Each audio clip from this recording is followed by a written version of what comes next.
Weekend पर हमने देखा मखसूस नशिस्तों के हवाले से फैसला आ गया, सारी सिचुएशन जो बनी, अब पीटीआई कह रही है कि जी हम बड़ी जमात बन गए हैं, लेकिन जो ये नए केसेस बने, सो आप समझते हैं कि जो रिलीफ इनको लग रहा था कि मखसूस नशिस्तों में मिल गया है, अब सूरत हाल इनके लिए इतनी आसान नहीं है, मामला बल्कि दोनों दिन रिलीफ जो मिला जुम्मे हफ्ते को। हाँ बहुत शुक्रिया। मसला ये है कि जी वो मैं इन दोनों चीज़ों को मुख्तलिफ नज़र से देखता हूँ। जहाँ तक ये ताल्लुक है जो मखसूस नशिस्तों वाला केस है और इद्दत वाला केस है, वो एक तरह से जो मखसूस नशिस्तों वाला केस आया उसके बाद आप एक इफेक्ट देख रहे हैं कि डोमिनो इफेक्ट है।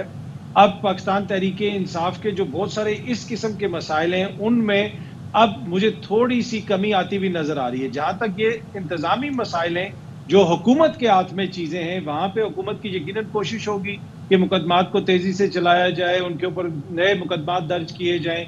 वहां पे तो ये हो सकता है, लेकिन हर चीज की एक नेचुरल साइकिल होती है। मुझे नहीं लगता कि अब ये मामला भी ज्यादा तूल पकड़ सकेगा। और जिस तरीके से अदालतों से फैसले आ रहे हैं और जो कुछ हो रहा है, इसलिए कि 1 साल तो हो गया, 9 मई को भी नाकाबिल जो तरदीद शवाहिद हैं, हुकूमत बार बार ये कहती है, पर अभी तक उस तरह कोई चीज हुकूमत ने सामने नहीं रखी, तो ज्यादा देर वो इसको तूल नहीं दे सकेंगे। और मुझे यही लगता है कि पाकिस्तान तहरीक इंसाफ ने जो स्टांस एक दिया था, जिसके ऊपर वो खड़े रहे, वो अब पे ऑफ होना शुरू हो गया है और अब आगे हुकूमत के लिए मुझे कुछ ज्यादा आसानी नजर। अच्छा, एक और चीज़ भी है कि अब पार्टी में तहरीक इंसाफ की अगर हम बात करें तो उसमें आपको यकसुयत और यकसानियत नज़र आ रही है? कोई एक पेज पे हैं? क्योंकि पहले तो आपको पता था कि कुछ लीडर्स जो ये एकदम कहीं चले गए थे, फिर उसके बाद वो वापस आए, उन्होंने कहा कि जी हम पार्टी में हैं, बाकी उनको नहीं मानते, उन्होंने भी नारे लगाए, लेकिन अब आपको लगता है कि सब सेटल्ड हैं? नहीं, मुझे नहीं लगता। ऑब्वियसली पार्टी के अंदर इन फाइटिंग तो बहुत ज्यादा है। जिस तरह असद कैसर साहब कह रहे हैं कि हम अली अमीन से भी अपील करेंगे कि वो रेफरेंस भेजें, तो अली अमीन से अगर इनको अपील करने की जरूरत है तो फिर तो मेरे ख्याल में बहुत बड़ा मसला है। अली अमीन को खुद ये नहीं पता कि क्या क्या पार्टी के मसाइल हैं। वो इस पार्टी के वजीर आला हैं, वो इसी पार्टी के वजीर आला हैं। उनको तो खान साहब ने एक कमीशन बनाने का भी कहा था 9 मई के हवाले से भी, और इंतखाबात में मुबैना धांधली के हवाले से भी जुडिशल कमीशन। अली अमीन साहब ने अभी तक क्या chief justice Peshawar high court को खत लिखा है? तो इसमें तो कोई दो राय नहीं है कि अली अमीन की कारकर्दगी से काफी ज्यादा जो है इनके बहुत सारी उनका फोकस भी जो है वो मेरे ख्याल में गिमिक्स पे है, बयानबाजी ज्यादा कर रहे हैं, दिखा ज्यादा रहे हैं, ऑप्टिक्स। जी जी बिल्कुल। वो कौम को बटन भी दिखाते हैं, ये वाला बटन है, ये मैं दबा दूंगा तो पूरे मुल्क की बिजली बंद हो जाएगी। तो मेरे ख्याल में उनका तो बड़ा गैर संजीदा सा रवैया है।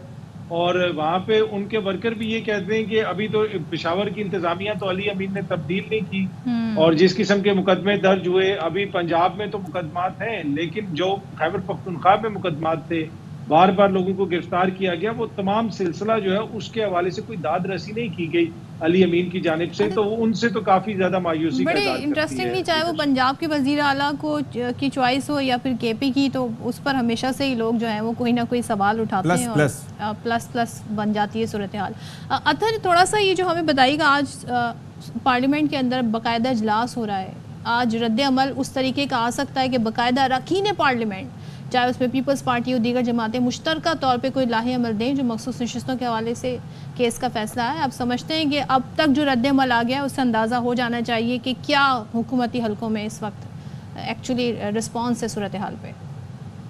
देखिए, यकीनन कोई ना कोई रद्द अमल तो वो देंगे। हुकूमत की जानिब से तो पहले ही रद्द अमल आया। आजम नज़ीर तारड़ साहब ने भी गुफ्तगू की है, दीगर लीडरान भी ये कह रहे हैं कि जो रिलीफ मांगा ही नहीं गया था वो कैसे दे दिया। लेकिन बड़ा क्वेश्चन ये है कि जो वोट आपको पड़ा ही नहीं था, वो उस वोट की सीटें आपको कैसे मिल गई, उस पर किसी ने क्वेश्चन नहीं किया। अब इसमें एक फरीक मौलाना साहब भी हैं, उन्होंने खैर मकदम किया है, उन्होंने जिस हवाले से बात की है, मुझे नहीं लगता कि वो इसके ऊपर कोई ज्यादा एहतजाज करेंगे। पीपल्स पार्टी के हवाले से एक नया आइडिया फ्लोट किया जा रहा है कि पीपल्स पार्टी जो है वो तो पहली जमात थी और उनको हुकूमत बनानी चाहिए।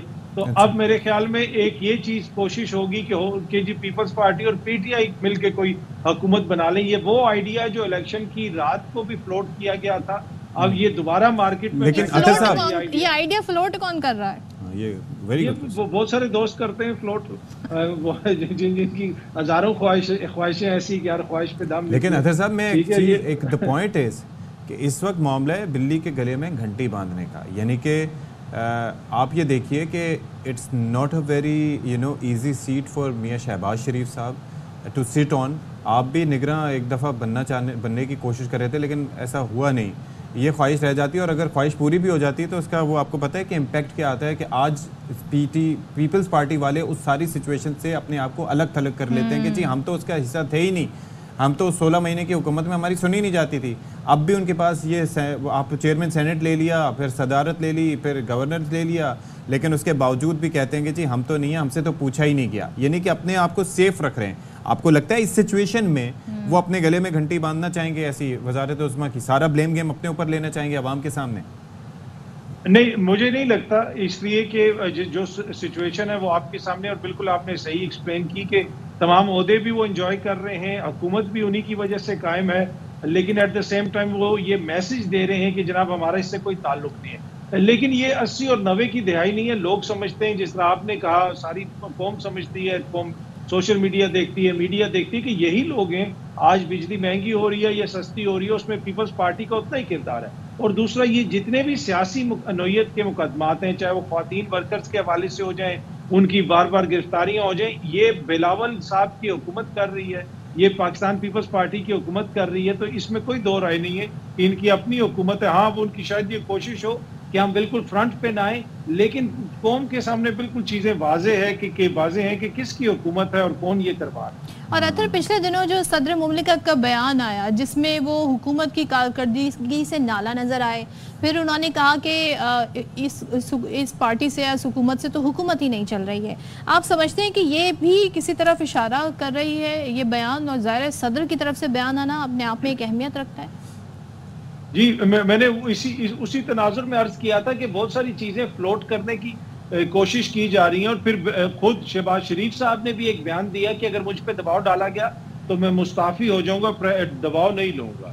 तो इस तरह की चीजें तो बहुत सारी आ रही हैं, लेकिन क्या बड़ा क्वेश्चन ये है कि इस वक्त पाकिस्तान तहरीक इंसाफ पीपल्स पार्टी के साथ मिलकर हुकूमत बनाएगी। ये आइडिया पहले भी दिया गया था और बड़ी संजीदगी से जाके खान साहब को भी बताया गया था कि इस वक्त हम हुकूमत बना सकते हैं, लेकिन उस वक्त इनकार किया गया था। और मुझे ये लगता है कि इस वक्त जो सिचुएशन है, ऐसी सिचुएशन में पाकिस्तान तहरीक इंसाफ और पीपल्स पार्टी वाले मुझे इकट्ठे होते हुए नजर नहीं आ रहे। वो जो नारा कि सब चोर हैं, आपको पता है ना कि उसका इम्पैक्ट, और फिर साथ मिलकर हुकूमत बनाना तो पीटीआई के लिए पॉलिटिकली कितना नुकसानदेह हो सकता है, वो भी इस एतबार से कि आप ये देखिए कि मईशत हमारी कहाँ खड़ी है, बड़े टफ डिसीजंस लेने हो सकते हैं। और फिर इस वक्त सबसे बड़ा मसला ही हमारा मुआशी है, और जो हमारी मैनेजमेंट है, फिजिकल मैनेजमेंट जो है वो हमारी, आप देख लीजिए कि सैलरीड क्लास के साथ क्या हो रहा है, और बाकी जो अपने मुतालबात मनवा सकता है 2 दिन प्रोटेस्ट करते हैं, और उसके बाद औरंगजेब साहब कहते हैं कि ठीक है जी अब ये चीज़ मैनेज कर देते हैं। तो ये भी तो सबसे बड़ा मसला है हमारा। जी बिल्कुल, इकॉनमी सबसे बड़ा मसला है, लेकिन ये इकॉनमी तो 1 साल में ठीक हो जानी थी। शहबाज शरीफ साहब ने हमें बताया था कि 6 महीने में मैं ठीक कर लूंगा, लेकिन ऐसा हो नहीं सका। मसला वही है कि जब तक मुल्क के अंदर सियासी इस्तेहकाम नहीं आएगा, जब तक इस तरह की सूरत हाल रहेगी कि एक तरफ जो कोई शिद्दत पसंद तंजीम या ग्रोह है, उसको तो इजाजत है कि वो पंजाब में जलसा भी करे, जुलूस भी करे, रोड्स भी ब्लॉक करे, लेकिन जो मुल्क की सबसे बड़ी सियासी जमात है उसको आप जलसे की इजाजत नहीं देते, इस्लामाबाद में भी किसी रैली की इजाजत नहीं देते। तो पूरी दुनिया भी ये सारी चीजें देख रही है, तो ऐसे में तो हालात बेहतर नहीं होंगे। लेकिन अच्छा साहब, एक और चीज भी है ना कि आपने हवाला दिया 100 दिन में ये ठीक हो जाएगा, 1 साल में ये ठीक हो जाएगा, आपको 200 अरब डॉलर वहां से आ जाएंगे, 200 अरब डॉलर यहाँ से आ जाएंगे, ये उठा के फेंक देंगे, उससे पहले वो एशियन टाइगर बनाएंगे, कशकोल तोड़ देंगे, ये सारी चीज़ें, खुदकुशी कर लेंगे, लेकिन IMF के पास नहीं जाएंगे। ये हर लीडर के इसी तर्ज के बयान होते हैं। प्रॉब्लम इज़ दैट, लेकिन सोल्यूशन की तरफ जाते हुए फिर वो माफियाज के हाथों यरगमाल बन जाते हैं। जी बिल्कुल दुरुस्त आपने कहा। ये 75 साल से इसी किस्म की हम कहानियां सुन रहे हैं कि जनाब अब ये हो जाएगा, ये गेम चेंजर हो गया, वो गेम चेंजर हो गया, लेकिन उसमें बुनियादी चीज ये है इशफाक कि जो आइन है वो आप किसको ये राइट देता है कि कौन डिसाइड करे कि किसकी हुकूमत हो। सबसे ज्यादा इफेक्टेड कौन होता है इन बातों से, इन नारों से, इन दावों से? अवाम। और अवाम के अंदर जब ये तासुर चला जाए कि मेरे वोट से तो हुकूमत बननी नहीं है, इन्होंने खुद ही जोड़ तोड़ करके बना लेनी है, तो वो बड़ा एक प्रॉब्लमैटिक चीज है। तो जो मुतासरा फरीक है, खुदारा उसको ये राइट तो देना कि वो अपनी मर्जी की हुकूमत बना ले, तो फिर वो जिसको चाहेगा लेके आएगा, जो इस तरह के वादे करेगा उसको वो फारिग कर देंगे, चाहे वो खान साहब की जमात हो या किसी और की जमात हो। तो मेन इशू यहाँ पे ये रहा है कि हालिया बरसों में कि वो जो एक बुनियादी चीज है कि इलेक्शन के नतीजे में एक ऐसी हुकूमत आएगी जो अवाम को वोट से आई होगी, वो उसके ऊपर एक बहुत बड़ा सवालिया निशान आ गया है। अच्छा, मखसूस नशिस्तों वाला मामला भी है इसमें, वो भी हमारे सामने है जी। अतः ज़रा से ज़ाहिर है जो गुफ्तगू हम कर रहे हैं थोड़ी सी मुख्तलिफ बात हो जाएगी, लेकिन क्योंकि आज हम मिफ्ता इस्माइल साहब से गुफ्तगू भी कर रहे थे और ज़ाहिर है ये वो शख्सियात हैं चाहे इनकी जो भी पॉलिटिकल एफिलिएशन रही हो, लेकिन ये हमेशा लॉजिक से बात करते हैं। शाहिद खाकान अब्बासी साहब की बात कर लें, इन्होंने पार्टी बनाई है, सो ये पार्टी तो हमेशा इलेक्शन से पहले यूजुअली बनती है हमारी सियासत में, इलेक्शन के बाद पार्टी बनना, अब आप इनका क्या स्कोप फ्यूचर क्या देख रहे हैं वैसे? देखें, ये तो शायद खाकान अब्बासी साहब ने खुद भी फरमाया था कि इलेक्शन से पहले हम जमात इसलिए नहीं बना रहे, हम पे इल्जाम लगेगा कि जी इस्टेब्लिशमेंट ने नई पार्टी लॉन्च कर दी है तो हम उसके बाद बनाएंगे। उनकी बातों में मंतक भी है, उनकी बहुत सारी ऐसी बातें हैं जिसमें वजन भी है, लेकिन मौजूदा इस वक्त जो करंट सिनारियो, क्या अवाम का एक बहुत बड़ा तबका उनकी तरफ चला जाएगा? मुझे लगता नहीं है, इसलिए कि हम एक केस के बीच में से गुजर रहे हैं। जब तक ये केस बंद नहीं होगा, और वो है 8 फरवरी का केस, वो है पाकिस्तान तहरीक इंसाफ का केस, वो है धांधली का केस, जब तक ये सारे मामला सेटल नहीं होंगे, मुझे नहीं लगता कि कोई नई पार्टी आके बड़े पैमाने पे पाकिस्तान में एकदम से सपोर्ट हासिल कर सकेगी। इस वक्त जो भी सपोर्ट है, या तो वो प्रो इमरान खान है या एंटी इमरान खान है, उसमें ये जो लॉजिक वाली बातें हैं, फॉर अनफॉर्चुनेटली मुझे नहीं लगता कि बहुत ज्यादा लोग इस वक्त सुनने के लिए तैयार हैं।